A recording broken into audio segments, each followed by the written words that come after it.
ओम श्री सद्गुरुदेव भगवान की जय। प्रश्न है कि बाह्य देवता पूजा क्या है? उत्तर: बाहर समाज में देवी देवताओं की पूजा का बाहुल्य है। वस्तुतः ये है कौन? इनमें से कुछ तो हमारे पूर्व सद्गुरु हैं, जिन्होंने भजन से परमात्म प्राप्ति की और परमात्मा में ही स्थित हो गए। कुछ अंतःकरण की दैवी संपद, जिसे अविवेकी लोगों ने बाह्य समाज में देवताओं का रूप दे रखा है। कुछ भजन से साधन में जो विभूतियां अर्थात साधक में प्रशक्तियां आती हैं, उनका नाम है। कुछ ऐसे जिन्होंने शौर्य पूर्वक समाज के भले के लिए कार्य किया, और कुछ ऐसे जिन्होंने समाज में मान सम्मान के लिए राक्षसी विद्या अर्थात चमत्कारी सिद्धियों को प्राप्त किया। अर्थात पूर्व महापुरुषों के अतिरिक्त ये सभी कल्पित देवता हैं। इनकी पूजा से कल्याण नहीं है। इसी पर श्री कृष्ण गीता 7/20 में कहते हैं, काम तैर हृतज्ञाना प्रपद्यन्ते अन्य देवता तम तम नियमास्थाय प्रकृतया नियता स्वया। गीता 7/20। वे तत्वदर्शी महात्मा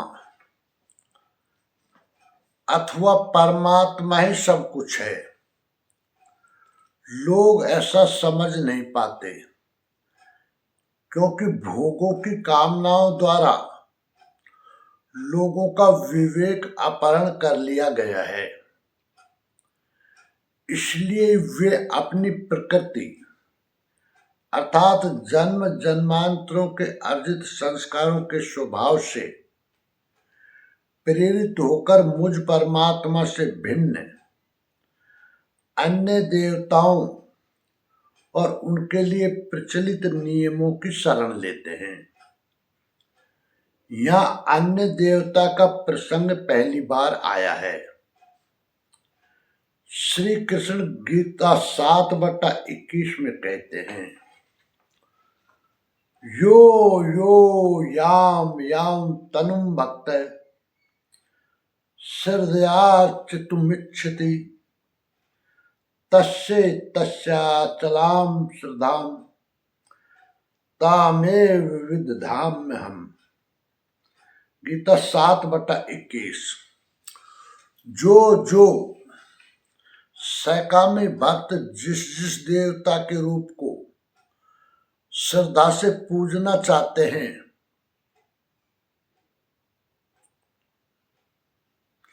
मैं उसी देवता के प्रति उसकी श्रद्धा को स्थिर करता हूं।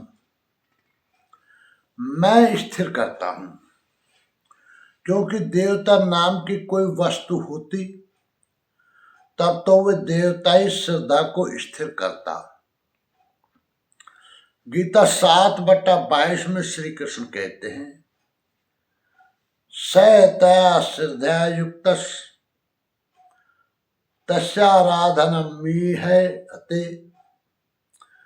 लभते च ततः कामान मय्येव हितान। गीता 7/22। वह पुरुष उस श्रद्धा से युक्त होकर उस देव विग्रह के पूजन में तत्पर होता है और देवता के माध्यम से मेरे ही द्वारा निर्मित उन इच्छित भोगों को निसंदेह प्राप्त होता है। भोग कौन देता है? मैं ही देता हूं। उसकी श्रद्धा का परिणाम है भोग, न कि किसी देवता की देन। किंतु वह फल तो पा ही लेता है, फिर इसमें बुराई क्या है? इस पर गीता 7/23 में श्री कृष्ण कहते हैं, अंतवत्तु फलम तेषाम तद्भवत्यल्पमेधसाम देवान देव यजो यान्ति मद्भक्ता यान्ति मामपि। गीता 7/23। परंतु उन अल्प बुद्धि वालों का वह फल नाशवान है। आज फल है तो भोगते भोगते नष्ट हो जाएगा, इसलिए नाशवान है। देवताओं को पूजने वाले देवताओं को प्राप्त होते हैं, अर्थात देवता भी नाशवान है। देवताओं से लेकर यावन मात्र जगत परिवर्तनशील और मरण धर्म है। मेरा भक्त मुझे प्राप्त होता है, जो अव्यक्त है, नैष्ठ किम परम शांति पाता है। अध्याय 3 में योगेश्वर श्री कृष्ण ने कहा कि इस यज्ञ द्वारा तुम लोग देवताओं अर्थात दैवी संपद की उन्नति करो। जो जो दैवी संपद की उन्नति होगी वही तुम्हारी उन्नति है। क्रम से उन्नति करते करते परम श्रेय को प्राप्त कर लो। यह देवता उस दैवी संपद का समूह है जिससे परम देव परमात्मा का देवत्व अर्जित किया जाता है। दैवी संपद मोक्ष के लिए है, जिसके 26 लक्षणों का निरूपण गीता के 16वें अध्याय में किया गया है। देवता हृदय के अंतराल में परम देव परमात्मा के देवत्व को अर्जित कराने वाले सद्गुणों का नाम है। थी तो ये अंदर की वस्तु, किंतु कालांतर में लोगों ने भीतर की वस्तु को बाहर देखना प्रारंभ कर दिया।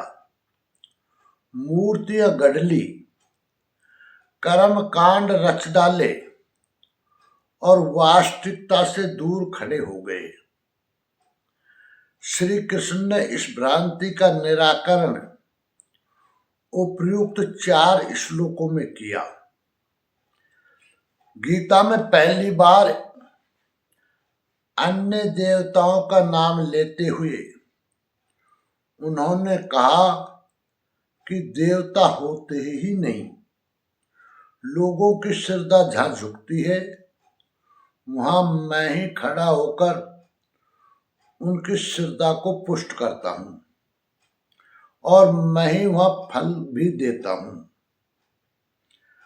वो फल भी नश्वर है। फल नष्ट हो जाते हैं, देवता नष्ट हो जाते हैं और देवताओं को पूजने वाला भी नष्ट हो जाता है। जिनका विवेक नष्ट हो गया है वे मूढ़ बुद्धि ही अन्य देवताओं को पूजते हैं। श्री कृष्ण तो यहां तक कहते हैं कि अन्य देवताओं को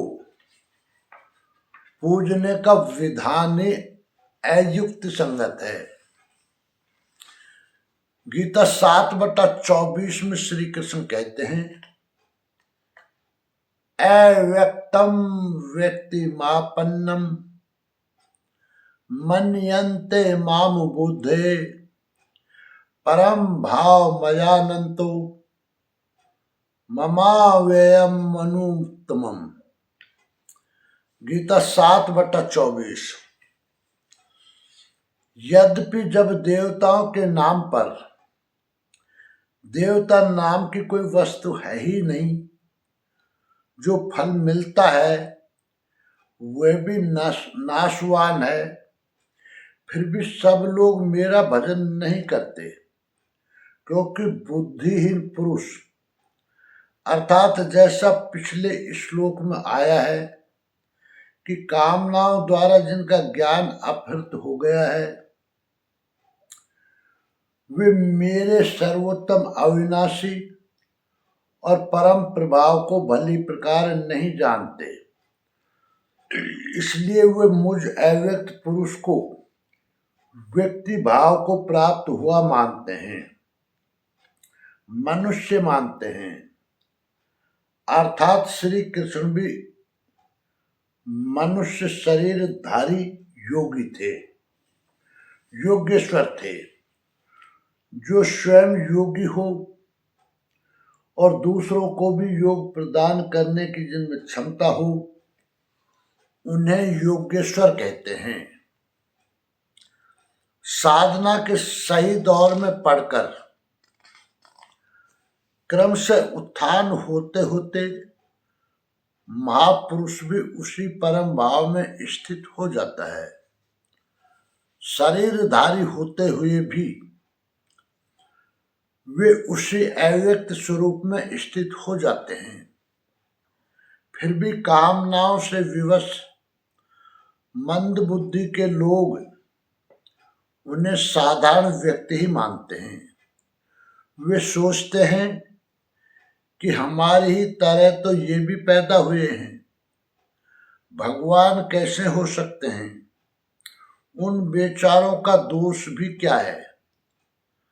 दृष्टिपात करते हैं तो शरीर ही दिखाई पड़ता है, वे महापुरुष के वास्तविक स्वरूप को देख नहीं पाते।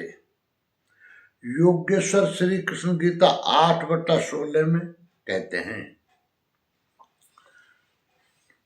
आ ब्रह्म भुवनालोका पुनरावर्ति नो अर्जुन मामुपेत्य तू कौन्ते पुनर्जन्म न विद्यते।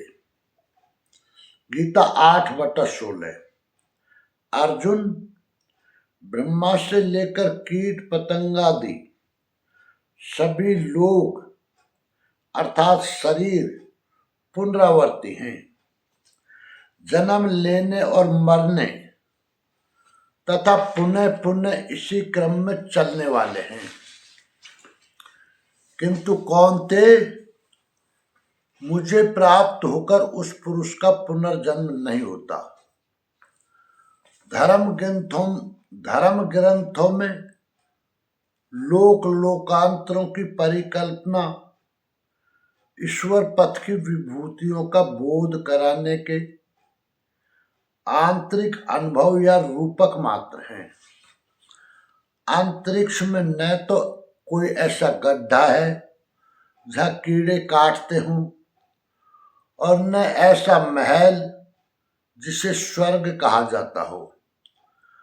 दैवी संपद से युक्त पुरुष देवता और आश्रित संपद से युक्त मनुष्य ही असुर है।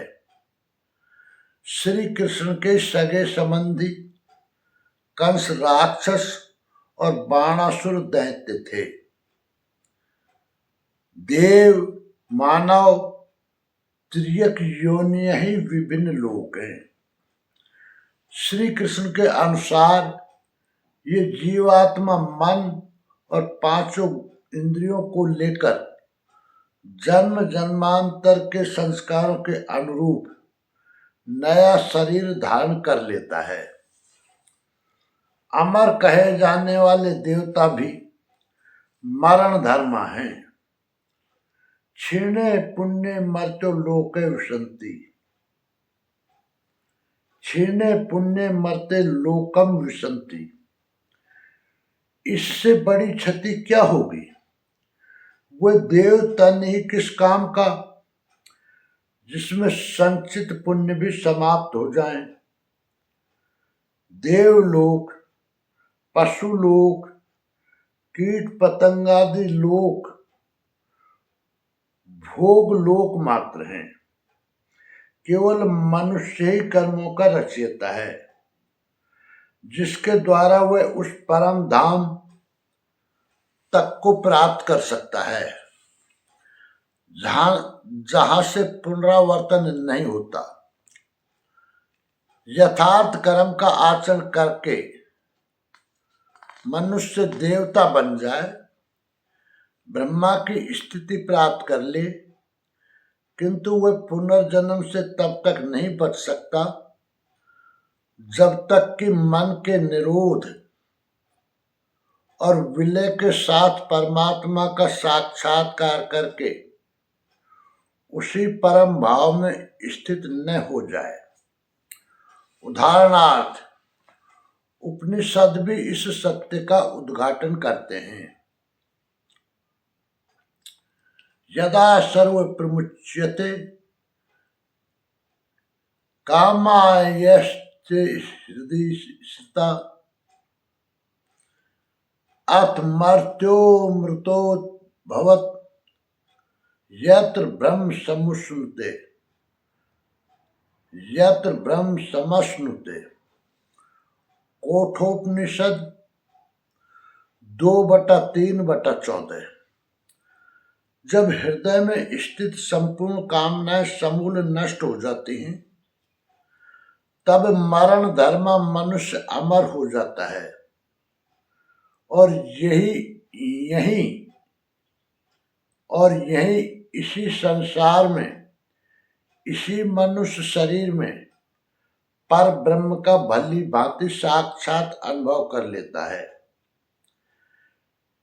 प्रश्न उठता है कि क्या ब्रह्मा भी मरण धर्म है? अध्याय 3 में तो योगेश्वर श्री कृष्ण ने प्रजापति ब्रह्मा के प्रसंग में कहा कि प्राप्ति के पश्चात बुद्धि मात्र यंत्र है, उसके द्वारा परमात्मा ही व्यक्त होता है। ऐसे महापुरुष के द्वारा ही यज्ञ की संरचना हुई है। और यहां कहते हैं कि ब्रह्मा की स्थिति प्राप्त करने वाला भी पुनरावर्ती है। योगेश्वर श्री कृष्ण कहना क्या चाहते हैं? वस्तुतः जिन महापुरुष के द्वारा परमात्मा ही व्यक्त होता है, उन महापुरुषों की बुद्धि भी ब्रह्मा नहीं है, लेकिन लोगों को उपदेश देने के कारण, कल्याण का सूत्रपात करने के कारण ब्रह्मा कहे जाते हैं। स्वयं में वे ब्रह्मा भी नहीं है, उसके पास अपनी बुद्धि रही नहीं जाती, किंतु उसके पूर्व साधारण काल में बुद्धि ही ब्रह्मा है। अहंकार शिव बुद्धियज मन शशि चित्त महान। रामचरितमानस 6/15 कै। साधारण मनुष्य की बुद्धि ब्रह्मा नहीं होती। बुद्धि जब इष्ट में प्रवेश करने लगती है, तभी से ब्रह्मा की रचना होने लगती है, जिसके 4 सोपान मनीषियों ने कहे हैं, पीछे अध्याय 3 में बता आए हैं। स्मरण के लिए पुनः देख सकते हैं। ब्रह्मविद्वर, ब्रह्मविद्रियान और ब्रह्मविदृष्ट। ब्रह्मविद वह बुद्धि है जो ब्रह्म विद्या से संयुक्त हो। ब्रह्मविद्वर वह है जिससे ब्रह्म विद्या में श्रेष्ठता प्राप्त हो। ब्रह्मविद्रियान वह बुद्धि है जिससे वह ब्रह्म विद्या में दक्ष नहीं, वर्ण उसका नियंत्रक संचालक बन जाता है। ब्रह्म विदृष्ट बुद्धि का वह अंतिम छोर है जिसमें इष्ट प्रवाहित है। यहां तक बुद्धि का अस्तित्व है, क्योंकि प्रवाहित होने वाला इष्ट अभी कहीं अलग है और ग्रहण करता बुद्धि अलग है। अभी वह प्रकृति की सीमा में है। अब स्वयं प्रकाश स्वरूप में जब बुद्धि अर्थात ब्रह्मा रहती है, जागृत है, तो संपूर्ण भूत अर्थात वृत्तियों में चिंतन का प्रवाह जागृत है। और जब अविद्या में रहती है तो अचेत है। इसी को प्रकाश और अंधकार, रात्रि और दिन कहकर संबोधित किया जाता है। ब्रह्मा अर्थात ब्रह्म विद्यता की वह श्रेणी जिसमें इष्ट प्रवाहित है, उसको प्राप्त सर्वोत्कृष्ट बुद्धि में भी विद्या अर्थात जो स्वयं प्रकाश स्वरूप है, उसमें मिलाती है का दिन और अविद्या की रात्रि, प्रकाश और अंधकार का क्रम लगा रहता है। यहां तक साधक में माया कामयाब होती है। प्रकाश काल में अचेत भूत सचेत हो जाते हैं, उन्हें लक्ष्य दिखाई पड़ने लगता है तथा बुद्धि के अंतराल में अविद्या की रात्रि के प्रवेश काल में सभी भूत अचेत हो जाते हैं।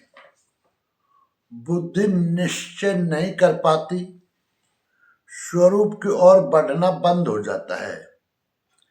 यही ब्रह्मा का दिन और यही ब्रह्मा की रात्रि है।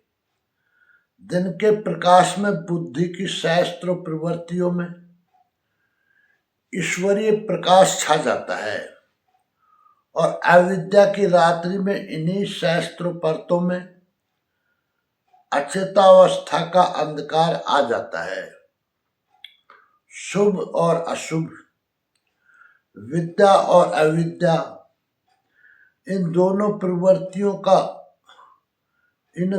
प्रवृत्तियों के सर्वथा शांत होने पर अर्थात अचेत और सचेत, रात्रि में विलीन और दिन में उत्पन्न दोनों प्रकार के भूतों अर्थात संकल्प प्रवाह के मिट जाने पर उस अव्यक्त बुद्धि से भी अति परे शाश्वत अव्यक्त भाव मिलता है, जो फिर कभी नष्ट नहीं होता।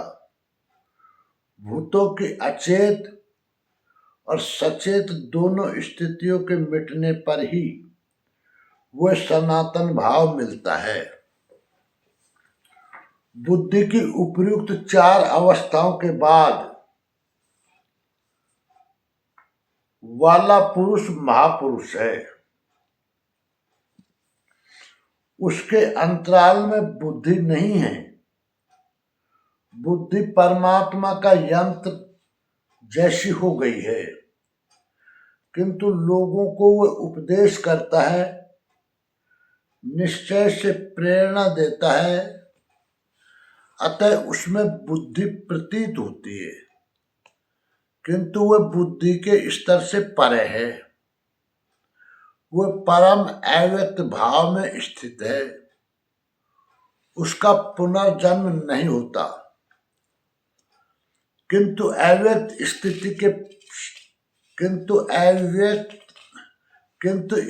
अव्यक्त स्थिति से पूर्व जब तक उसके पास अपनी बुद्धि है, जब तक वह ब्रह्मा है, वह पुनर्जन्म की परिधि में ही है। योगेश्वर श्री कृष्ण गीता 9/23 में कहते हैं, ये पेन्य देवता भक्ता यजन्ते श्रद्धयान्विता ते पी मामेव कौन्ते यजन्ते विधि पूर्वकम। गीता 9/23। कौन थे श्रद्धा से युक्त हुए जो भक्त दूसरे दूसरे देवताओं को पूजते हैं, वे भी मुझे ही पूजते हैं, क्योंकि वहां देवता नाम की कोई वस्तु तो होती नहीं, किंतु उनका वो पूजन अविधि पूर्वक है, मेरी प्राप्ति की विधि से रहित है। यहाँ योगेश्वर श्री कृष्ण ने दूसरी बार देवताओं के प्रकरण को लिया है। सर्वप्रथम अध्याय 7 के 20वें से 23वें श्लोक तक उन्होंने कहा, अर्जुन, कामनाओं द्वारा जिनके ज्ञान का अपहरण कर लिया गया है, ऐसे मूढ़ बुद्धि पुरुष अन्य देवताओं की पूजा करते हैं, और जहाँ पूजा करते हैं वह देवता नाम की सक्षम सत्ता तो है ही नहीं। पीपल, पत्थर, भूत, भवानी अथवा अन्यत्र जहाँ उनकी श्रद्धा झुक जाती है, वहां कोई देवता नहीं है। मैं सर्वत्र हूं। उस स्थान पर मैं ही खड़ा होकर उनकी देव श्रद्धा को उन स्थानों पर स्थिर करता हूं। मैं ही फल का विधान करता हूं, फल देता हूं। फल निश्चिंत मिलता है, किंतु उनका फल नाशवान है। आज है तो कल भोगने में आ जाएगा, नष्ट हो जाएगा, जबकि मेरा भक्त नष्ट नहीं होता। अतएव मूढ़ बुद्धि जिनके ज्ञान का अपहरण हो गया है, वही अन्य देवताओं की पूजा करते हैं। प्रस्तुत अध्याय 9 के 33 से 25वें श्लोक तक योगेश्वर श्री कृष्ण पुनः दोहराते हैं कि अर्जुन, जो श्रद्धा से अन्य अन्य देवताओं को पूजते हैं, वे मुझे ही पूजते हैं, किंतु वह पूजन अविधि पूर्वक है। वहां देवता नाम की सक्षम वस्तु है ही नहीं है। उनकी प्राप्ति की विधि गलत है। अब प्रश्न उठता है कि जब वे भी प्रकारांतर से आपको ही पूजते हैं और फल भी मिलता ही है, तो दोष क्या है? इस पर गीता 9:24 में श्री कृष्ण कहते हैं, अहम ही सर्व यज्ञानां भोक्ता च प्रभुरेव च न तो माम भिजानन्ति तत्त्वेनाश्चवन्ति ते तत्त्वेनातश्चवन्ति ते।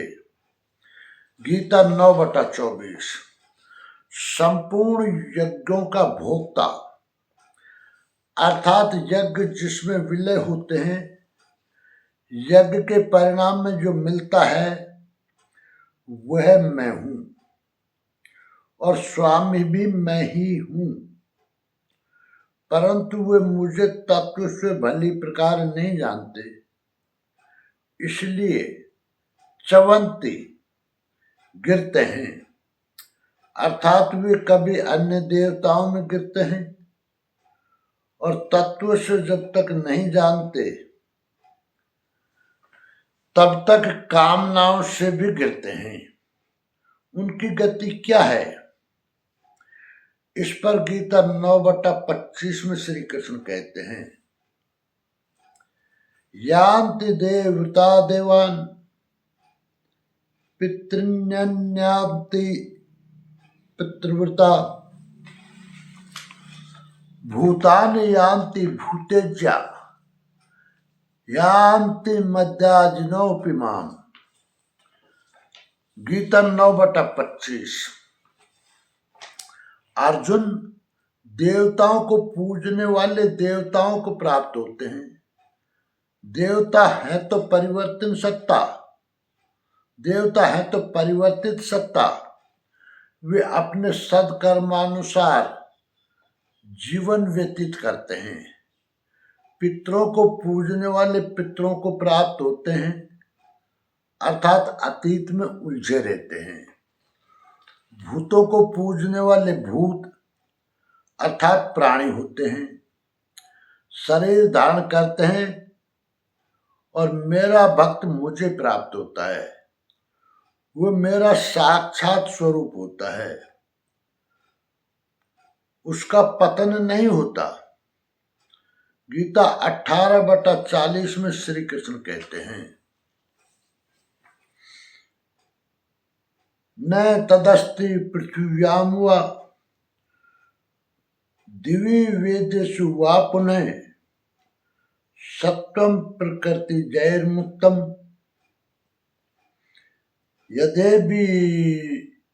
यदेवि स्यात् त्रिभिर्गुणैः। गीता 18/40। अर्जुन, पृथ्वी में, आकाश में अथवा देवताओं में ऐसा कोई भी प्राणी नहीं है जो प्रकृति से उत्पन्न हुए तीनों गुणों से रहित हो। अर्थात ब्रह्मा से लेकर कीट पतंग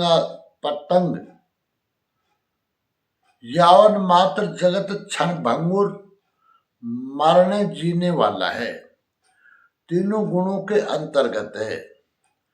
अर्थात देवता भी तीनों गुणों का विकार हैं, नश्वर हैं। यह बाह्य देवताओं को योगेश्वर ने चौथी बार लिया। अध्याय 7, 9, 17 तथा यहाँ 18वें अध्याय में इन सब का एक ही अर्थ है कि देवता तीनों गुणों के अंतर्गत हैं। जो इन्हें भजता है नश्वर की पूजा करता है।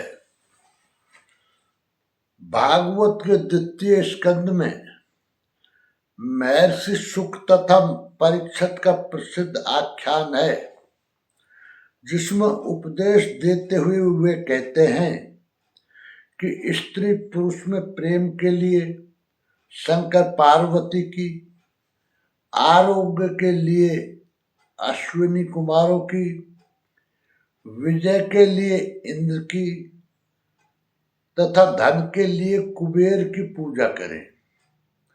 इसी तरह विविध कामनाएं बताकर अंत में निर्णय देते हैं कि संपूर्ण कामनाओं की पूर्ति और मोक्ष के लिए तो एकमात्र नारायण की ही पूजा करनी चाहिए। तुलसी मूलै सींचिए, फूलै फलै अगाय, अस्तु सर्वत्र व्याप्त प्रभु का स्मरण करें, जिसकी पूर्ति के लिए सद्गुरु की शरण, निष्कपट भाव से प्रसन्न और सेवा एकमात्र उपाय है। आसुरी और दैवी संपद अंतःकरण की 2 वृत्तियां हैं, जिसमें दैवी संपद परम देव परमात्मा का दिग्दर्शन कराती है, इसलिए दैवी कही जाती है। किंतु ये भी तीनों गुणों के ही अंतर्गत है। गुण शांत होने के पश्चात इनकी भी शांति हो जाती है। तत्पश्चात उस आत्म तृप्त योगी के लिए कोई भी कर्तव्य शेष नहीं रह जाता। निष्कर्ष यह है कि श्री कृष्ण कहते हैं कि विषय भोगों की कामनाओं द्वारा लोगों के विवेक का अपहरण कर लिया गया है। इसलिए अपने स्वभाव से प्रेरित होकर मुझ परमात्मा से भिन्न अन्य देवताओं और उनके लिए प्रचलित नियमों की शरण लेते हैं, जो जो सकामी भक्त जिस जिस देवता के स्वरूप को श्रद्धा से पूजना चाहता है, वे उसी देवता के प्रति उसकी श्रद्धा को स्थिर करता हूं। मैं उसी देवता के प्रति उसकी श्रद्धा को स्थिर करता हूं, अर्थात मैं स्थिर करता हूं। वहां देवता नहीं होता, वो पुरुष उस श्रद्धा से युक्त होकर उस देव पूजन में तत्पर होता है और देवता के माध्यम से मेरे ही द्वारा निर्मित अर्थात भोग मैं ही देता हूं, उन इच्छित भोगों को प्राप्त होता है। परंतु उन अल्प बुद्धि वालों का वह फल नाशवान है। देवताओं को पूजने वाले देवताओं को प्राप्त होते हैं और मेरा भक्त मुझे ही प्राप्त होता है। बुद्धिहीन पुरुष मेरे सर्वोत्तम, अविनाशी और परम प्रभाव को भली प्रकार नहीं जानते, इसलिए वे मुझ अव्यक्त पुरुष को व्यक्ति भाव को प्राप्त हुआ मानते हैं, अर्थात मनुष्य मानते हैं। ब्रह्मा से लेकर कीट पतंग आदि सभी लोग पुनरावर्ती हैं, जन्म लेने और मरने तथा पुनः पुनः इसी क्रम में चलने वाले हैं। किंतु कौन्ते, मुझे प्राप्त होकर उस पुरुष का पुनर्जन्म नहीं होता। श्रद्धा से युक्त हुए जो भक्त दूसरे दूसरे देवताओं को पूजते हैं, वे भी मुझे ही पूजते हैं, अर्थात मुझे ही पूजना चाहते हैं, किंतु उनका वह पूजन अविधि पूर्वक है, मेरी प्राप्ति की विधि से रहित है। संपूर्ण यज्ञों का उपभोक्ता मैं हूं। यज्ञ के परिणाम में जो मिलता है वह मैं हूं और स्वामी भी मैं ही हूं, परंतु वे मुझे तत्व से भली प्रकार नहीं जानते, इसलिए गिरते हैं, पुनर्जन्म को प्राप्त होते हैं। देवताओं को पूजने वाले देवताओं अर्थात दैविक गुणों को प्राप्त होते हैं। वो पितरों को पूजने वाले पितरों को प्राप्त होते हैं, अर्थात अतीत में उलझे रहते हैं। और भूतों को पूजने वाले भूत होते हैं, अर्थात अनेक योनियों में शरीर धारण करते हैं। और मेरा भक्त मुझे प्राप्त होता है, वह मेरा साक्षात स्वरूप होता है। पृथ्वी में, आकाश में अथवा देवताओं में ऐसा कोई भी प्राणी नहीं है जो प्रकृति से उत्पन्न हुए तीनों गुणों से रहित हो। प्रश्न पूरा हुआ। संपूर्ण जानकारी के लिए देखें परम पूज्य योगेश्वर स्वामी श्री अड़गड़ानंद जी महाराज की व्याख्या यथार्थ गीता। ओम श्री सद्गुरुदेव भगवान की जय।